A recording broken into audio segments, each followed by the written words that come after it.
ఓం సాయిరామ్. సమర్థ సద్గురు సాయినాథ్ మహారాజ్ కీ జై. మన సాయి బిడ్డలందరికీ నమస్కారం. ఫ్రెండ్స్, ఎలా ఉన్నారండి? ఏం చేస్తున్నారు? అందరూ బాగున్నారు కదా?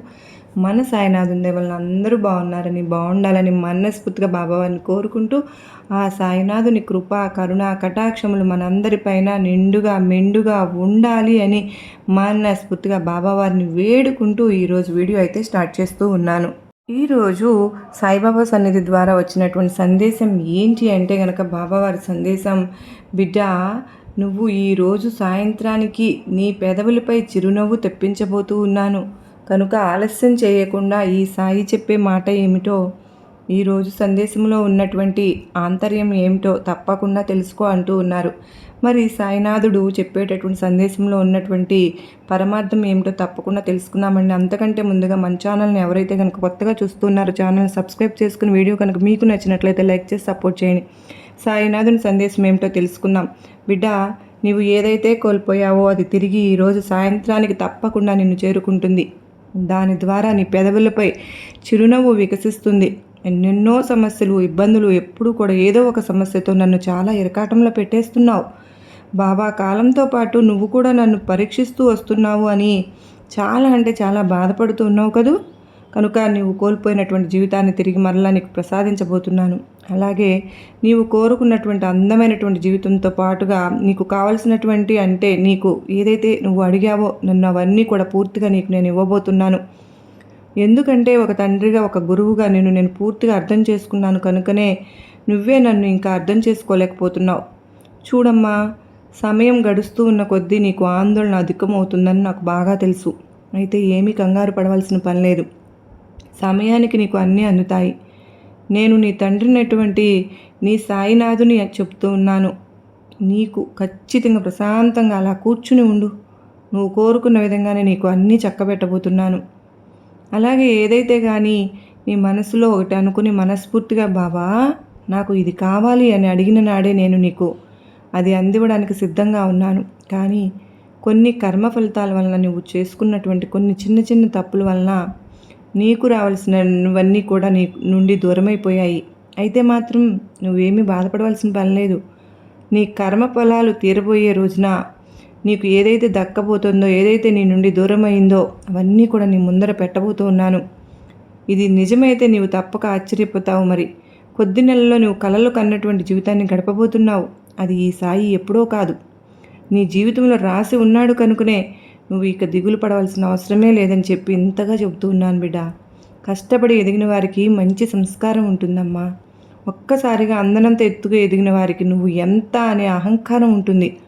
నువ్వు మాత్రం అలా ఎప్పుడు ఎన్నటికీ చేయకు కూడా అని నీకు నేను చెబుతూనే ఉన్నాను. నీకు ఉన్నా లేకపోయినా ఎప్పుడూ కూడా ఒకేలాగా ఉండాలి. ఇప్పుడు ఎలాగైతే ఉంటున్నావో రేపటి రోజున కూడా ఒక్కసారిగా అందనంత ఎత్తుకు నువ్వు ఎదిగిపోతున్నావని ముందుగా నీకు ఒక సూచన ఇవ్వబోతున్నాను. అలా నీవు మంచి మార్గంలో ఉన్నప్పుడు నువ్వు ఎంత ఎత్తు ఎదిగినా కానీ నువ్వు ఎంత అనే అహంకారం ఎదుటి వ్యక్తుల్లో నీకు రాకుండా ఉండాలి. ఆ పేరు కూడా నీకు అసలు ఎప్పుడూ కూడా సమాజంలో అసలు ఎలాంటి పేరు రాకుండా ఉండాలని ఈ సాయి నీ నుండి కోరుకుంటున్నాను. ఎంత కోపం, ఆవేశంలో ఉన్నా సరే కానీ నీ ఆలోచనలు అసలు మర్చిపోవద్దు. అలా మరచిపోయావు అంటే నీ వ్యక్తిత్వాన్ని, గౌరవాన్ని నువ్వు పూర్తిగా కోల్పోయిన దానివి అవుతావు. ఇక నీ కొత్త ఆరంభంలో పెట్టుబడి పెట్టి ఉన్నావు కదా, నీకు మంచి జరగబోతుంది. ఎప్పుడు ఎక్కడ ఎవరిని కలవాలో అన్నీ కూడా పూర్తిగా డిసైడ్ అయిపోయాయి.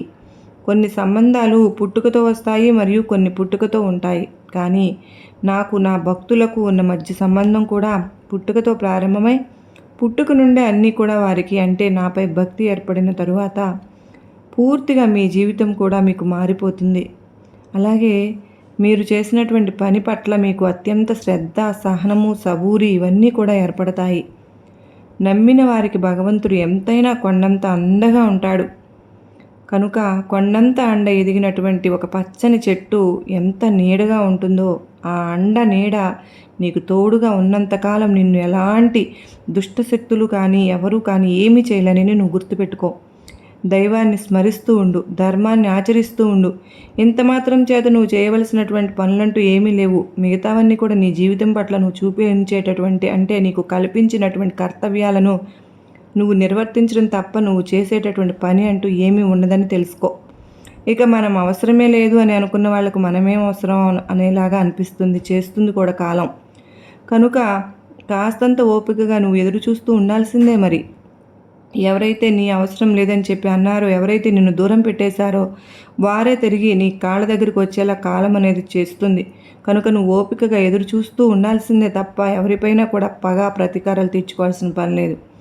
మనకు కావాల్సినటువంటిది దక్కించుకోవడానికి ఎదుటివారిని చెడ్డవారిని చేయడం, మన సంతోషం కోసం ఎదుటివారిని బాధపెట్టి దానికి ఇంకొకరి కారణం చేయడం, ఈ రెండూ కూడా ఈ ఒక్క క్షణం నీకు సంతోషాన్ని ఇవ్వవచ్చేమో కానీ అవి రేపటి నీ పతనానికి నీవే వేసుకున్నటువంటి పునాదులు అని నీకు తెలిసిన రోజు తప్పకుండా నీకు ఒకటి అంటే ఒక రోజు అంటూ వస్తుందని మర్చిపోవద్దు. అలాగే ఎవరైతే నిన్ను ఇప్పుడు కాల్దన్నారో అలాంటి వారికి ఇప్పుడు నేను చెప్పిన ఈ మాటలు వర్తిస్తాయి.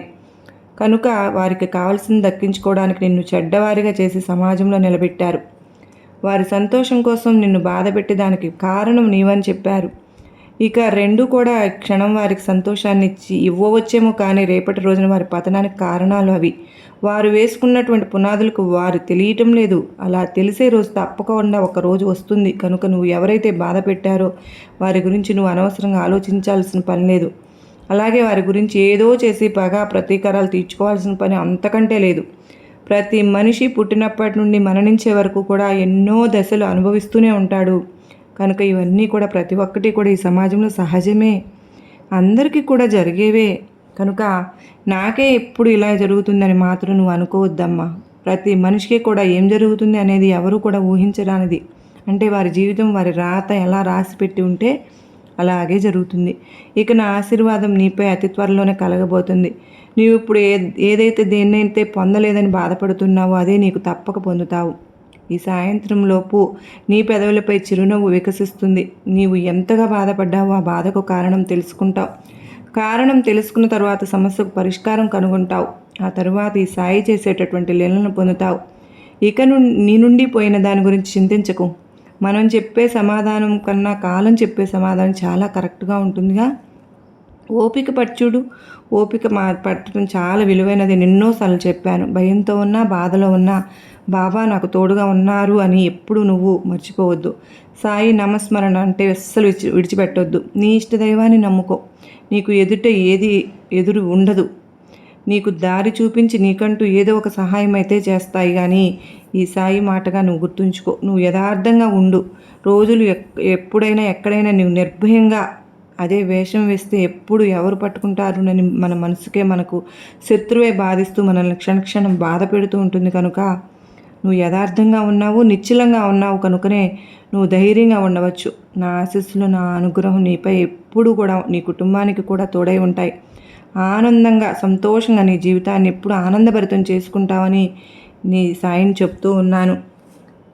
ఎప్పుడూ కూడా ప్రయత్నిస్తూ ఉంటేనే కదా గెలుపు ఎప్పుడు కూడా నీ వెనుకే ఉంటుంది. అలా కాకుండా అసాధ్యం కాకుండా నీ ముందు ఉంటుంది. కనుక నీ కష్టాలు నీకు ఎలా బ్రతకాలో నేర్పించాయి కదా. ఎవరిని నమ్మాలో ఎవరిని నమ్మకూడదు అని అర్థమయ్యే విధంగా చేశాయి కదా. అందుకే ప్రయత్నించాలి నేర్చుకోవడానికి, కష్టానికి. కానీ పారిపోవడానికో ఆగిపోవడానికో ఎప్పుడు ప్రయత్నించవద్దు. సక్సెస్ స్టోరీలను చదువుకుంటూ ఉండు. అందులో కేవలం మెసేజ్లు మాత్రమే ఉంటాయి అనుకోవద్దు. అందులో నీ జీవితానికి సంబంధించినటువంటి ఎన్నో మంచి మంచి వివరణలు ఉంటాయి. కనుక నువ్వు మంచి మంచి ఆలోచనలు, మంచి పుస్తకాలను చదువుతూ రోజును మొదలుపెట్టాలి. నీకు కుదిరితే ఒకరి సంతోషానికి కారణం కావాలి కానీ ఒకరి కన్నీళ్లకు కారణంగా ఎప్పుడు మారవద్దు. ఎందుకంటే అది ఎప్పుడైనా సరే కానీ నిన్ను కన్నీరు పెట్టించేలా చేస్తుంది. నువ్వు కోపంతో ఎవరిని ఎప్పుడు కూడా ఎలాంటి సమాధానం అయితే ఇవ్వవద్దు. ప్రతి ఒక్కరిని కూడా నీకు ఎంత కష్టం ఉన్నప్పటికీ కూడా అందరితో సంతోషంగానే మాట్లాడుతూ ఉండు. అది నీకు కాస్త బాధగా అనిపించవచ్చు.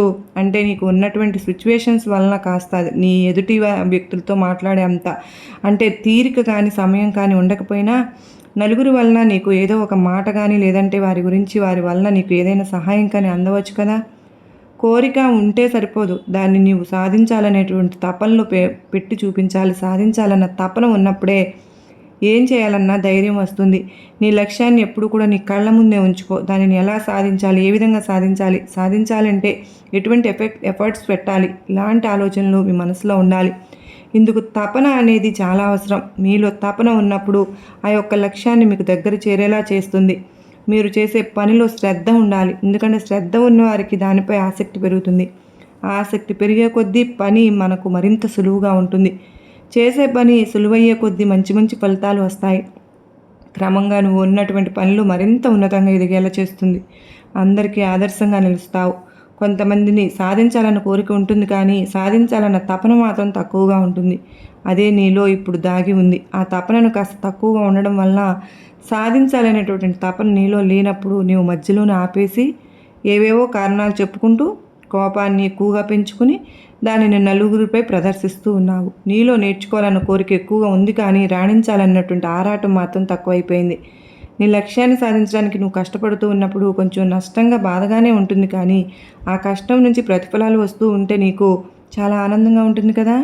ఆ ఆనందం ముందు ఆ కష్టం నీకు అసలు గుర్తుకు రాదు కూడా.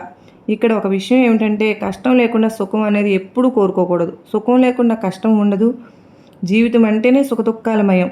కష్టం సుఖం రెండు ఉన్నప్పుడే కదా జీవితం విలువ ఏమిటో మీకు తెలుస్తుంది. లేకపోతే ఎప్పటికైనా తెలుస్తుందా చెప్పు. కనుక ఇప్పటికైనా జాగ్రత్తగా నీ పని యందు శ్రద్ధ వహించు. నీ పనిపై దృష్టి నిలుపు. తప్పకుండా నీకు గొప్ప గొప్ప శుభవార్త వస్తాయి. మంచి లాభాలను నువ్వు గడిస్తావు. తద్వారా నీకు ఉన్నటువంటి అప్పుల బాధలన్నీ కూడా తీరిపోతాయి. ఆర్థిక పురోగతి ఇంకాస్త ఎక్కువైపోయి నీకు మంచి సక్సెస్ అయితే వస్తుంది. నా ఈ మాటలను పెడచెవిన పెట్టవద్దు. నీ మనసును అలాగే నీ కుటుంబాన్ని ప్రతి ఒక్కరిని కూడా సంతోషంగా ఆప్యాయంగా పలకరించేటటువంటి బాధ్యత నీపై ఉంటుంది. నీ మనసును ఎందుకలా ప్రశాంతంగా ఉంచుకోమంటున్నాను అంటే, ఎవరో వచ్చి నీకు మంచి మాటలు చెప్పడం ఏమిటి, నీకు నువ్వే నీ మనసుకు సర్ది చెప్పుకొని నీ మనసుకు నువ్వే మంచి ప్రశాంతత కలిగించుకునేలా చేసుకోలేవా? సంతోషంగా రోజులు మొదలుపెట్టు. ప్రతి క్షణం నవ్వుతో ప్రతి ఒక్కరిని పలకరిస్తూ ఉండు. అప్పుడు నీలో ఉన్నటువంటి కోపం దానంతటా అదే తొలగిపోతుంది. నువ్వేం చేయాలనుకునేటటువంటి ఆలోచన నీకు కలిగించేలా చేస్తుంది. ఇప్పటికైనా నా మాటలు నీకు అర్థమయ్యాయని అనుకుంటున్నాను. చూడు తల్లి, నాకు నువ్వంటే చాలా అభిమానం. ఎందుకంటే నీ మనసు నిండా కూడా గంపెడంత ప్రేమతో ఎప్పుడూ కూడా నన్ను పలకరిస్తూ ఉంటావు, పూజిస్తూ ఉంటావు. కానీ నీలో ఉన్నటువంటి కపటం లేనిటువంటి మనస్తత్వం అంటే ఈ సాయికి చాలా ఎంతో ఎక్కువ ఇష్టం. కనుకనే నీవు సాధించాలనుకున్నది నువ్వు సాధించేంతవరకు, నీ ద్వారా సాధించేంతవరకు నేను నిన్ను నిద్రపోనివ్వను. మంచి శుభవార్త నువ్వు వినేంతవరకు ఈ సాయి నీ కోసం ఎప్పుడు కూడా తోడుగా ఉంటానని మాత్రం మర్చిపోకు. ఈరోజు ఈ సందేశం నేను నీకు ఇస్తూ నీకు నా ఆశీర్వాదములు ఇస్తున్నాను బిడ్డ అని మన సాయినాథుడు మన కోసంగా అత్యద్భుతమైనటువంటి సందేశాన్ని అందించారు కదా ఫ్రెండ్స్. ఈ సందేశంలో గొప్ప ఆంతర్యం ఉంది కదూ. మనందరికీ కూడా నచ్చింది కదూ. గొప్ప నమ్మకాన్ని ధైర్యాన్ని కలిగించింది కదూ. నచ్చినట్లయితే మరికొంతమంది సాయి బిడ్డలకు షేర్ చేయండి. మరి అంత మాత్రమే కదండి, చాలామంది మెయిల్స్ కానీ ఫోన్స్ కానీ కామెంట్స్లో కానీ వారి సంతోషాన్ని నాతో వ్యక్తం చేసుకున్నందుకు మీ అందరికీ కూడా ధన్యవాదాలు తెలుపుకుంటూ ఉన్నాను. నిజంగా అంటే నిజంగా మీ అందరూ ఇంత సంతోషంగా ఉండాలి అని చెప్పి నేను ప్రతిరోజు కూడా గుడికి వెళ్ళినప్పుడు మీ గురించి ఏమి మాట్లాడినా కూడా నా వీడియోస్ని ఫాలో అవుతున్న మీ అందరికీ కూడా చాలా మంచి చేయాలి అని చెప్పి నిన్న రామయ్య తండ్రిని కూడా నేను ఎంతగానో కోరుకున్నాను. ప్రతి ఒక్కరి జీవితాలలో సంతోషం అనేది నేను చూడాలని కోరుకుంటూ ఉన్నాను. కనుకనే మీ అందరితో నిక్కచ్చిగా నేను చెప్పగలుగుతూ ఉన్నాను. దయచేసి మీరందరూ కూడా నాకు సపోర్ట్ అందించండి. నా గురించి కూడా మీరు ప్రేయర్స్ అయితే పెట్టండి. ప్రతి ఒక్కరూ కూడా సంతోషంగా ఆయురారోగ్యాలతో ఆనందంగా అష్టైశ్వర్యాలతో ఉండాలి అని నేను మనస్ఫూర్తిగా బాబావారిని కోరుకుంటూ ఉన్నాను. మరో చక్కని సాయినాథుని సందేశంతో కలుసుకున్నంత వరకు అందరికీ నమస్కారం అండి. ఓం సాయిరామ్. సర్వే జనా సుఖినో భవంతు. లోకా సమస్త సుఖినో భవంతు.